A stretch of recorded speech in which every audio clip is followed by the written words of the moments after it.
Olá pessoal, tudo bem? Professor Diego Nieto, eu estou vindo aqui hoje para a gente falar de um teminha muito importante, muito bacana e que passou por várias transformações recentemente, é o teletrabalho. Então vamos falar um pouquinho do teletrabalho, mas numa acepção mais das transformações que tivemos agora em 2022. Tivemos uma MP 1108 e logo na sequência a conversão dessa MP na Lei 14.442, também de 2022. Então, principalmente você que está estudando para a OAB, tem que estar atento a essas transformações, e você que já é advogado também vale muito essas informações que eu vou trazer aqui, tá? Então, vem comigo aqui que eu vou te mostrar.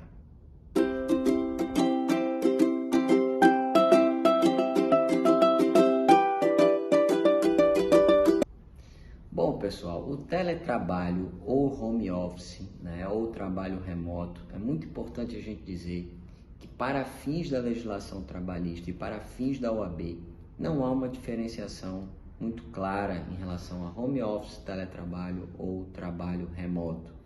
Para fins doutrinários, a gente tem sim uma diferenciação, muito mais aquela ideia do home office como se o trabalho realmente no home, mas para fins da OAB, a gente não tem muito essa diferenciação clara.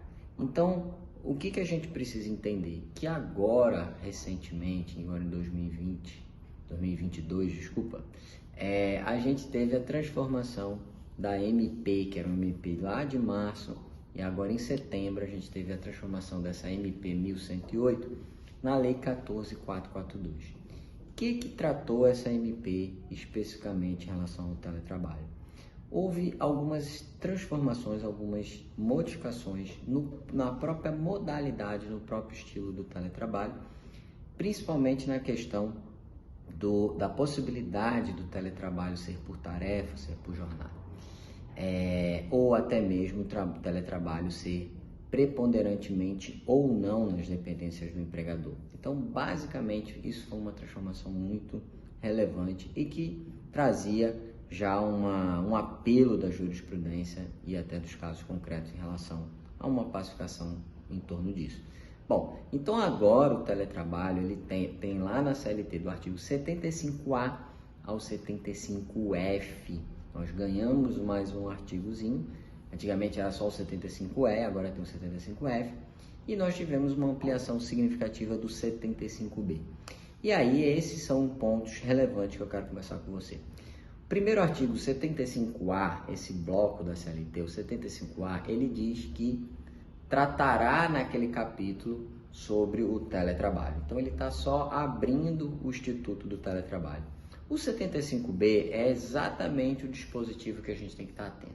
Nós precisamos nos atentar para 10 detalhes, o caput e 9 parágrafos do 75B. Talvez seja o artigo mais importante para que você estude bem esse artigo para a CLT, para a OAB, e que você realmente se debruce sobre esse artigo. Primeira coisa que a gente vai entender é que o caput ele coloca lá o conceito de teletrabalho como aquela atividade fora das dependências do empregador, preponderantemente fora ou não, ou seja, que pode ter ou não uma preponderância da atividade fora das dependências do empregador, que tem uso do TIC. O que é o TIC? Tecnologia da Informação e da Comunicação.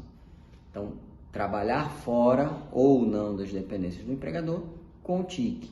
E que não seja trabalho externo, né? Trabalho externo é um conceito de realmente aquele trabalhador que necessariamente precisa trabalhar fora dos ambientes do empregador.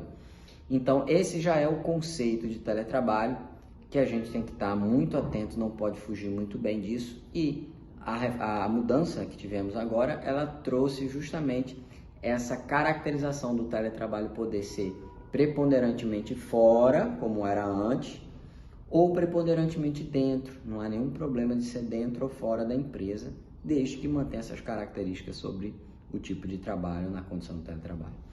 O parágrafo primeiro, ele vai falar lá que a convivência, a ida, né, lá no âmbito da empresa não descaracteriza o teletrabalho. Isso daí também já era um conceito antigo na regra anterior. Parágrafo 2º, ele vai trazer o regime híbrido, né, a possibilidade do teletrabalho ser por tarefa ou ser por hora. E aí o parágrafo 3º já deixa muito claro que se for por tarefa, esse tipo de teletrabalho não terá controle de jornada, portanto não terá direito à hora extra. Isso está lá, inclusive, previsto no artigo 62, inciso 3 da própria CLT. Bom, o parágrafo 4º já deixa claro que o teletrabalho não é telemarketing, tá bom, gente? Então, não há possibilidade do teletrabalho ser equiparado ao telemarketing. O parágrafo 5º, ele vai falar em relação ao momento, ao tempo de trabalho, ao tempo de uso, a relação tempo de trabalho e tempo de uso dos instrumentos envoltos no teletrabalho, um sistema de comunicação, o que seja. Via de regra, o tempo que se gasta no acesso aos instrumentos, aos sistemas, não é considerado contágio para o teletrabalho. Inclusive, geralmente isso não entra como tempo à disposição do empregador, exceto se tiver previsão em acordo ou convenção coletiva ou até acordo individual. O parágrafo 6º, ele vai colocar lá a possibilidade de se aplicar o teletrabalho para estagiários e aprendizes. Isso daí também era um modelo já era amplamente utilizado e também só veio a regulamentar. Veja, um ponto importante está no parágrafo 7º, que diz lá que as regras, seja leis ou seja acordos coletivos, serão aplicados de acordo com qual estabelecimento o teletrabalhador está vinculado. O parágrafo 8º, ele vai colocar que as regras do teletrabalho se aplicam aos trabalhadores brasileiros, ainda que esse trabalhador brasileiro esteja no estrangeiro, via de regra, se aplica a lei brasileira. E o parágrafo 9º lá do 75B, ele vai colocar que os meios e os horários para a comunicação entre patrão e empregado podem ser estabelecidos de forma individual nessa relação por um acordo individual. Bom, esse artigo 75B, que eu praticamente resumi e detalhei aqui, ele praticamente vai ser um artigo da máxima importância aí que a gente tem para que vocês decorem e detalhem ele. E aí o 75C, que já era um artigo conhecido, diz lá que o teletrabalho tem que ser mediante contrato, né, que para transferir do presencial para o teletrabalho tem que ter mútuo consentimento e tem que ter um acordo escrito, né, um acordo entre patrão e empregado. O 75C, parágrafo 2º, vai colocar lá que a transferência do teletrabalhador para o presencial, você tem que ter o prazo de 15 dias e ter também um mútuo consentimento. E o parágrafo 3º é uma inovação que temos aí na CLT em relação a que o retorno ao presencial, caso o teletrabalhador esteja trabalhando fora da praça que foi definido para o teletrabalho, o retorno nesse caso ficará com as despesas a cargo do próprio funcionário, não ficará a cargo com as despesas por parte do patrão. E aí a gente já vai lá para o 75D, que é um artigo já conhecido, que a gente tem toda a definição das regras em relação às despesas de informação, as despesas de tecnologia, as despesas de energia, de luz, né? Enfim, de internet. Essas despesas elas têm que estar previstas contratualmente. Muita gente acha que essas despesas são sempre do patrão, mas não é. Isso tem que ser definido contratualmente, né? E do ponto de vista legal isso tem que estar em contrato.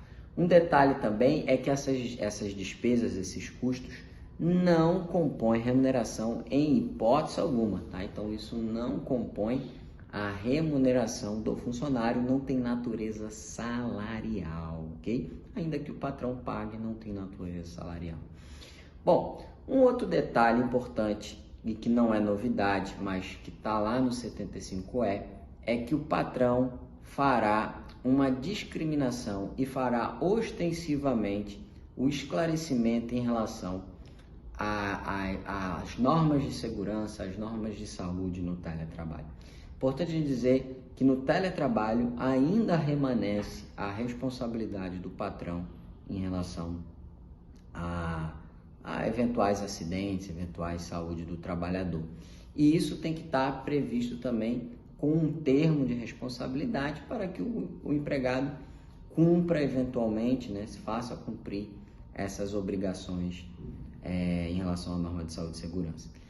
Vem o 75F para a gente acabar, né, detalhando aí o Instituto do Teletrabalho. O 75F, com a grande inovação aí da MP 1108 e transformado depois na 14.442, é justamente no sentido de dar a prevalência, dar a preferência, a prioridade para basicamente dois grupos de trabalhadores. Os trabalhadores deficientes, nós sabemos que principalmente no Brasil a empregabilidade do deficiente é difícil, e também os trabalhadores, seja homem ou seja mulher, que tenham filhos ou que tenham criança até 4 anos no âmbito da sua família. Então, essas inovações que nós tivemos aí na Lei 14.442, elas podem sim cair na OAB, elas já estavam na MP 1108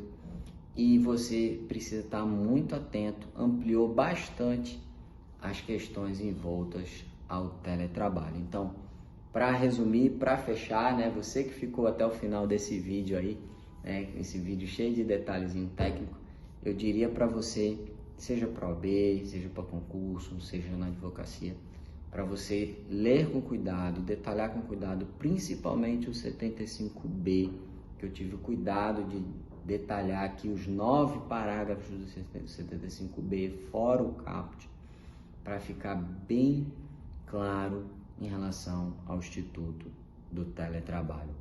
Bom, pessoal, então é isso, tá? Eu gostaria que vocês, se você gostou desse conteúdo, se esse conteúdo foi interessante para você, se fez sentido para você, curte aí o vídeo, vai seguindo a gente aí que a gente vez por outra vai estar passando mais dicas aí, tá bom? Um abração!